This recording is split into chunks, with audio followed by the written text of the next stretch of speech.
నమస్తే, welcome to hashtag you. నేను మీ రాజేష్. తెలంగాణలో గత 10 ఏళ్ల బీఆర్ఎస్ పాలన చూసాం.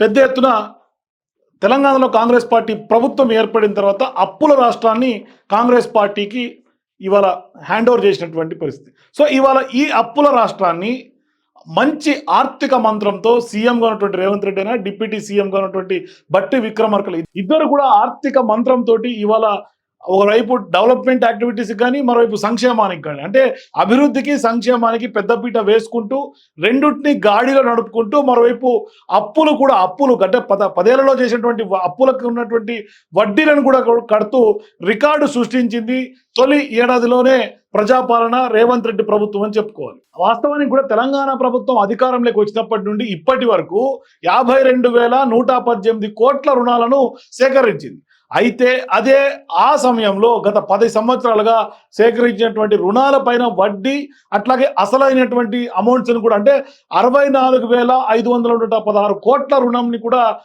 ఏజెన్సీలకు తిరిగి చెల్లించినటువంటి పరిస్థితి. అంటే తీసుకున్న దానికి సంవత్సరంలో తీసుకున్నటువంటి అప్పులతో పోలిస్తే ఎనికి రిటర్న్ చేసినటువంటి అమౌంట్స్ ఎక్కువ.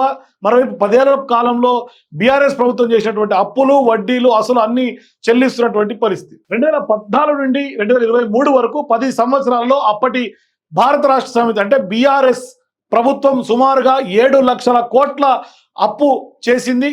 వాటికి చెల్లించాల్సినటువంటి వడ్డీలు, వాయిదాలు, కొత్త అభివృద్ధి పనులు, సంక్షేమ పథకాలకు కొంత అడ్డంకులుగా మారాయని చెప్పాలి.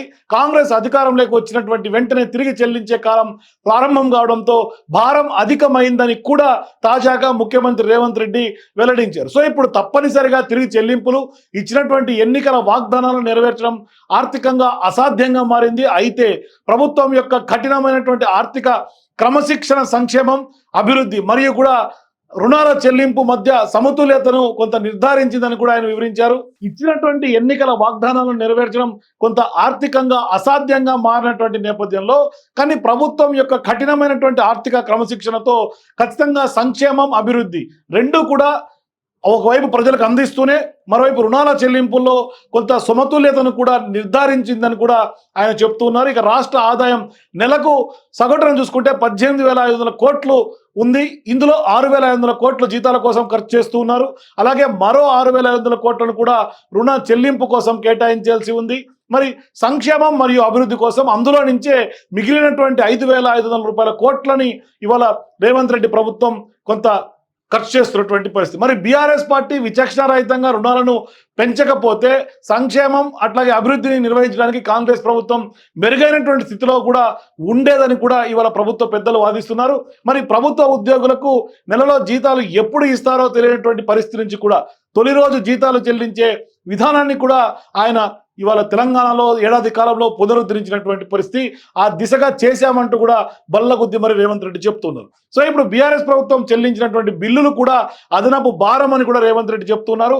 ఈ క్లిష్ట పరిస్థితి ఉన్నప్పటికీ కూడా గత ఏడాదిలో వాగ్దానం చేసినటువంటి వివిధ పథకాల అమలు కోసం ప్రభుత్వం దాదాపుగా 61,194 కోట్లు ఖర్చు చేసింది.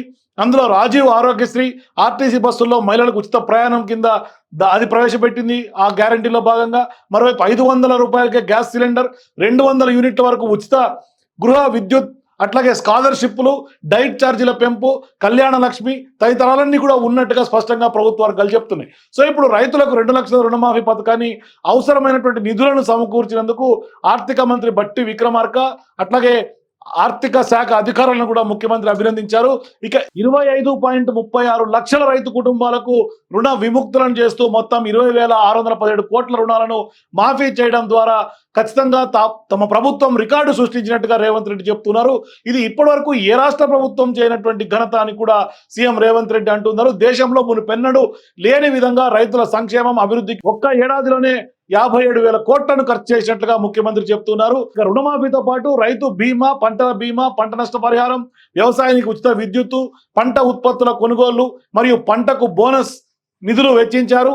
నవంబర్ 2024 వరకు బీసీలు, మైనారిటీలు, ఎస్సీలు, ఎస్టీ వర్గాల సంక్షేమానికి దాదాపుగా 9,888 కోట్లు రూపాయలు ఖర్చు చేసినట్లుగా అధికారులు వెల్లడిస్తున్నారు. సో మొత్తంగా కాంగ్రెస్ పార్టీ ఎన్నికల హామీల్లో భాగంగా ఇప్పటివరకు సంక్షేమ కార్యక్రమాలకు పెట్టినటువంటి అమౌంట్స్ ఎన్ని కోట్లలో ఉందని కూడా ఒకసారి చూపించే ప్రయత్నం మీకు చేస్తా. సో మన ముందు ఏడాది కాలంలో ప్రజాపాలనలో భాగంగా ఎన్ని వేల కోట్లు ఏ ఏ స్కీమ్లకు ఖర్చు చేసింది ప్రభుత్వం అనేది స్పష్టంగా గణాంకాల ప్రకారం చూసుకోవచ్చు. సో ఇప్పుడు రైతు భరోసా కింద 7,625 కోట్లు ఖర్చు చేసినట్టుగా చెప్తున్నారు. నెక్స్ట్ క్రాప్ లోన్ అంటే రైతులకు సంబంధించిన రుణమాఫీ, ఇదే అత్యధికంగా ఈ ప్రభుత్వం ఏడాది కాలంలో చెల్లించినటువంటి అనేక సంక్షేమ కార్యక్రమాల్లో భాగంగా దీనికే పెద్ద మొత్తంలో ప్రభుత్వం వెచ్చించింది.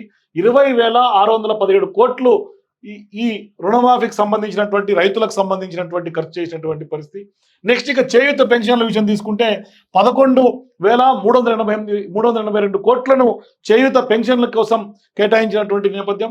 ఇక రాజీవ్ ఆరోగ్యశ్రీ కింద 890 కోట్లు, ఎల్పిజి సబ్సిడీ కింద ఏదైతే ఫ్రీ విద్యుత్కు సంబంధించేమో 200 యూనిట్లు, అట్లాగే గృహ దానికి సంబంధించి ఈ రెండోటికి కనుక చూసుకుంటే దాదాపుగా 442 కోట్లు, 1,234 కోట్లు. ఇక అట్లాగే పవర్ సబ్సిడీ విషయం తీసుకుంటే 11,141 కోట్లు, అట్లాగే ఫార్మర్స్కి ఇన్సూరెన్స్, అట్లాగే రైస్ సబ్సిడీ దానికోసం 1,514 కోట్లు, స్కాలర్షిప్లు, డైట్ ఛార్జీలు, హాస్టల్ విద్యార్థుల కోసం 1,647 కోట్లు. నెక్స్ట్ ఆర్టీసీ ఫ్రీ ట్రావెల్ దీనికి సంబంధించి ఉమెన్ కోసం 1,375 కోట్లు ఖర్చు చేసినటువంటి పరిస్థితి. ఇక కళ్యాణ లక్ష్మి, షాదీ ముబారక్ వీటికి సంబంధించి 2,311 కోట్లు. అంటే మొత్తంగా ఈ ప్రభుత్వం వెచ్చించినటువంటి 52,000 పైచీలు 118 కోట్లలో ప్రధానంగా ఈ సంక్షేమ పథకాల కోసమే ఎక్కువగా ఖర్చు చేసినట్టు తెలుస్తుంది.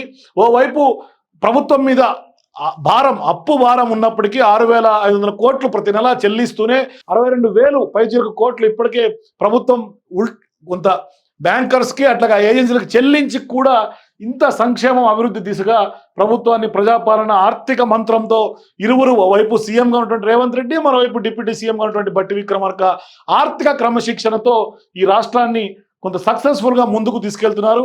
సో ఈ ఏడాది కాలంలోనే ఇన్ని మైల్ స్టోన్స్ ఈ ప్రభుత్వం రీచ్ అయిందంటే భవిష్యత్తులో మరో 4 ఏళ్లలో ఇంకా కూడా తెలంగాణ రూపురేఖలే మారే అవకాశాలు సుస్పష్టంగా కనిపిస్తున్నాయి. మీరు కూడా తెలంగాణలో ఆర్థిక మంత్రంతో ఇన్ని సంక్షేమాలు, అభివృద్ధి కొంత సమాన్యాయంగా ముందుకు తీసుకెళ్తున్నారు అని మీరు భావిస్తే మీ అభిప్రాయాన్ని కామెంట్స్ తెలియజేయండి. For more videos please watch #.